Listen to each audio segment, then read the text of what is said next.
नमस्कार, breaking tube में आपका स्वागत है। आज बात करेंगे अखिलेश यादव और ब्रजेश पाठक के बीच चल रही जुबानी जंग।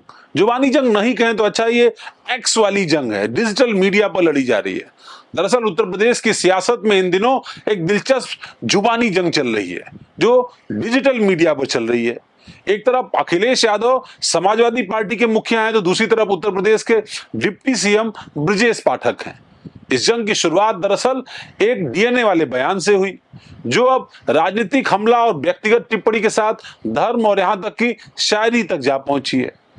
दरअसल 16 मई को समाजवादी पार्टी के एक कथित मीडिया सेल के एक्स हैंडल से एक विवादित पोस्ट किया गया जिसमें उत्तर प्रदेश के डिप्टी सीएम ब्रजेश पाठक के डीएनए पर एक आपत्तिजनक टिप्पणी की गई।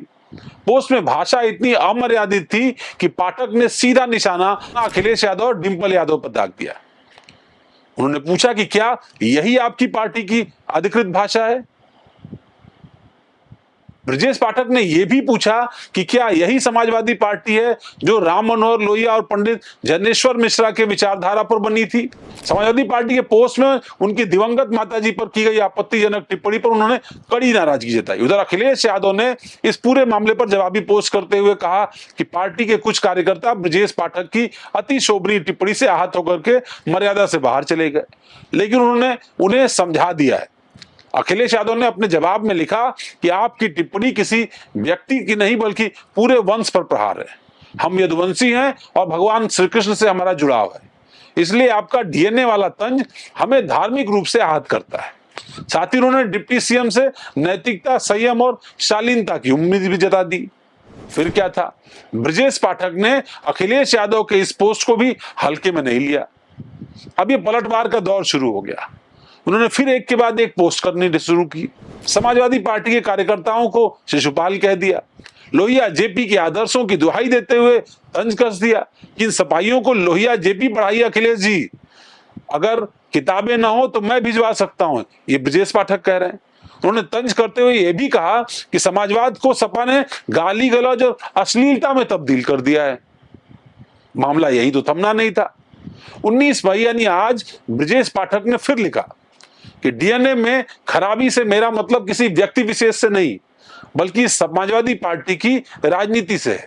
उन्होंने आरोप लगाया कि समाजवादी पार्टी की राजनीति और उसकी जड़ें जातिवाद और मुस्लिम तुष्टीकरण में है। यही नहीं, पाठक ने यह भी कह दिया कि अखिलेश यादव ने अपने मुख्यमंत्रित्व काल के दौरान आतंकवादियों से जुड़े हुए 14 केसेस वापस लिए थे जो राजनीति की पुष्टि करता है, यानी शैली की राजनीति की पुष्टि करता है। और फिर उन्होंने तीखा तंज कस दिया और ये कह दिया कि आपका दर्द बता रहा है कि निशाना ठीक जगह लगा है। अब बात यहां रुकने वाली तो थी नहीं। इस मामले में बीजेपी की महानगर इकाई के जो अध्यक्ष हैं आनंद द्विवेदी, उन्होंने एक शिकायत समाजवादी पार्टी के अधिकृत हैंडल के खिलाफ कर दी। एफआईआर भी हो गई, एक नोटिस भी दी गई है, अखिलेश यादव को भी दी गई है, उनकी पार्टी को भी दी गई है। ब्रजेश पाठक की दिवंगत माताजी के खिलाफ आपत्तिजनक टिप्पणी को महिला विरोधी मानसिकता माना गया है और इसी के आधार पर पुलिस ने भारतीय न्याय संहिता की धाराओं और आईटी एक्ट के माध्यम से इस पूरे मामले की जांच शुरू कर दी है। इन सबके बीच जब लगा कि अब मामला शांत हो जाएगा तो दोनों नेताओं ने शायरी के तीर चला दिए। अब ब्रजेश पाठक ने समाजवादी पार्टी को लेकर के एक तंज कसा और उस शायरी में उसको तब्दील कर दिया और कहा कि उम्र भर गालिब यही भूल करता रहा, चेहरे पर धूल लगी थी, आईना साफ करता रहा। अब अखिलेश यादव भी कहां चुप रहने वाले।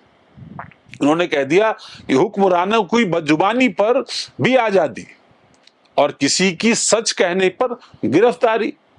फिलहाल दोनों नेताओं की जुबानी जंग सामाजिक और धार्मिक, वैचारिक और अब व्यक्तिगत दायरे तक पहुंच चुकी है। एक तरफ डीएनए की बहस में राजनीतिक सोच को कटघरे में खड़ा कर दिया है तो दूसरी तरफ शिशुपाल और भगवान कृष्ण जैसे नामों का जिक्र इस पूरी महाभारत में किया जा रहा है। एक वो महाभारत थी जहां वास्तव में इनका जिक्र था और अब ये एक महाभारत है जहां उनका नाम लेकर दुहाई दी जा रही है। अब सवाल यह है कि क्या यह विवाद वाकई थमेगा या फिर 2027 के चुनाव, जो कि अब बहुत दूर नहीं है, ये लड़ाई तब तक चलती रहेगी और तल्खी इस सियासी बयानबाजी के अंदर और आती जाएगी।